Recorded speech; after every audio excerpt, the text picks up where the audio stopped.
Supreme কোর্টের নির্দেশ 7 দিনের মধ্যে অভিষেক বন্দ্যোপাধ্যায়ের বিদেশ যাত্রা মামলার শুনানি শেষ করতে চায় হাইকোর্ট। বিস্তারিত জানবো, কথা বলবো আমাদের প্রতিনিধি সৌভিক মজুমদারের সঙ্গে। সৌভিক, দেখো, তুমি জানো যে গতকালই সুপ্রিম কোর্টের তরফ থেকে এই মামলা আবারও কলকাতা হাইকোর্টে ফেরত পাঠানো হয়েছে এবং কলকাতা হাইকোর্টের মহামান্য বিচারপতিদের অনুরোধ করা হয়েছে যে এই মামলা দ্রুত নিষ্পত্তি করার জন্য, 7 দিনের মধ্যে এই মামলা নিষ্পত্তি করার জন্য সুপ্রিম কোর্টের তরফ থেকে অনুরোধ করা হয়েছে বা পরামর্শ দেওয়া হয়েছে।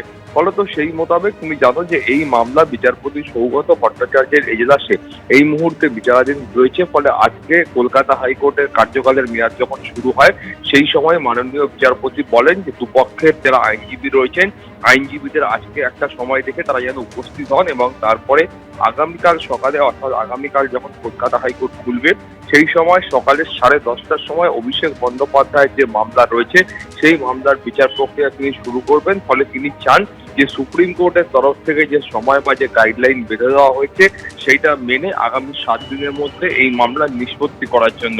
তুমি জানো যে কলকাতা হাইকোর্টের কাছে অভিষেক বন্দ্যোপাধ্যায় যখন এই মামলা করেছিলেন তখন তার বক্তব্য ছিল যে তিনি চিকিৎসার জন্য বিদেশ যেতে চান, ফলে তাকে 5 থেকে 7 দিনের জন্য বিদেশ যাত্রার অনুমতি দেওয়া হোক। কিন্তু কলকাতা হাইকোর্টে তার মামলার বিচার প্রক্রিয়া এখনো সেই অর্থে শুরু হয়নি এবং কলকাতা হাইকোর্ট তার প্রাথমিক যে পর্যবেক্ষণ ছিল সেই পর্যবেক্ষণে মাননীয় বিচারপতি ভট্টাচার্য বলেছিলেন যে এ রাজ্যে চিকিৎসা করাবার পক্ষেই তিনি তার মত প্রকাশ করেছিলেন এবং তিনি বলেছিলেন যে প্রয়োজন হলে এসএসকেএম এ একটি মেডিকেল বোর্ড গঠন করা হবে এবং সেই মেডিকেল বোর্ডের কাছে গিয়ে অভিষেক বন্দ্যোপাধ্যায় যার চিকিৎসা সংক্রান্ত যা ডকুমেন্ট রয়েছে সেগুলো তিনি দেখাতে পারবেন।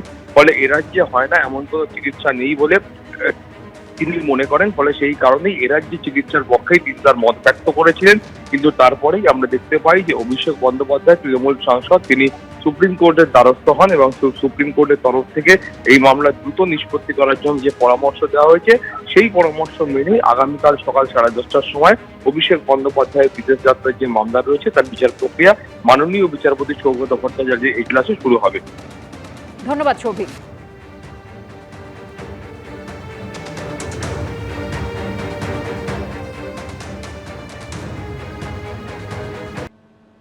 পাল্টেছে সরকার, তোলাবাজির অসুখ কি সারেনি? এই প্রশ্ন তুলে দিচ্ছে তোলাবাজি রুখতে গত 48 ঘন্টার মধ্যে বিজেপির রাজ্য সভাপতি শ্রমিক ভট্টাচার্যের একের পর এক বার্তা। তোলাবাজি রুখতে বার্তা দিতে হচ্ছে প্রাক্তন রাজ্য সভাপতি দিলীপ ঘোষ থেকে হেভিওয়েট মন্ত্রী অগ্নিমিত্রা পালকেও। তোলাবাজি বন্ধ নিয়ে বিজেপির শীর্ষ নেতাদের এই বার্তাকেই কটাক্ষ করছে কালীঘাট তৃণমূল।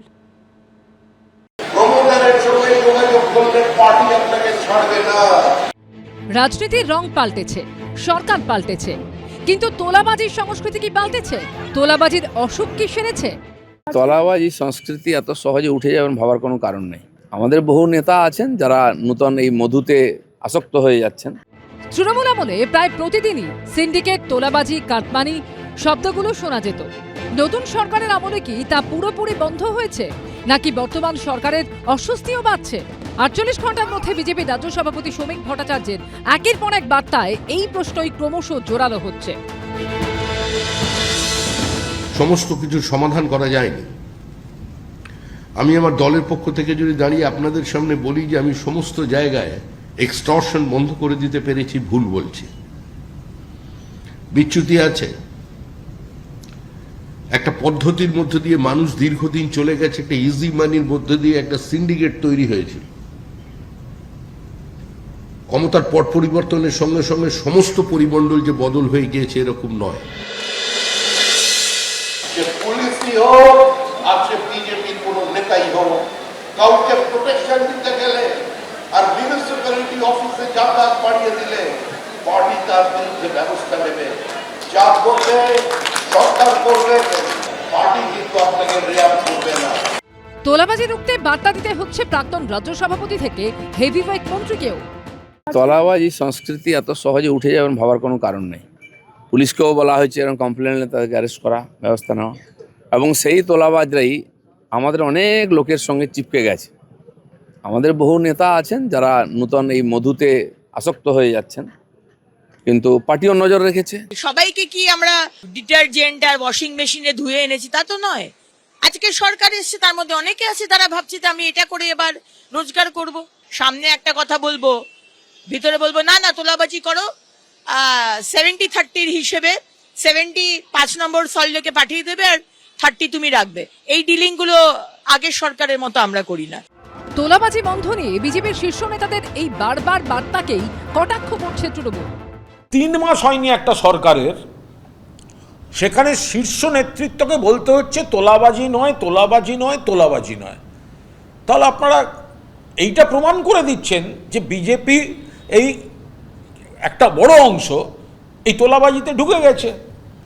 তৃণমূলের সময় যে 2-3 জন তোলাবাজিতে নাম করেছিল তাদের থেকে তোলা তুলছে। শুধুমাত্র বিজেপির শীর্ষ নেতৃত্বের বার্তায় কি আদৌ তোলাবাজি বন্ধ হবে?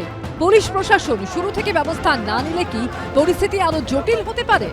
বিজেন্দ্র সিংহ, আশাবুল হোসেন ও ব্রতদীপ ভট্টাচার্য রিপোর্ট, এবিপি আনন্দ। এবিপি আনন্দ, এগিয়ে থাকে, এগিয়ে রাখে।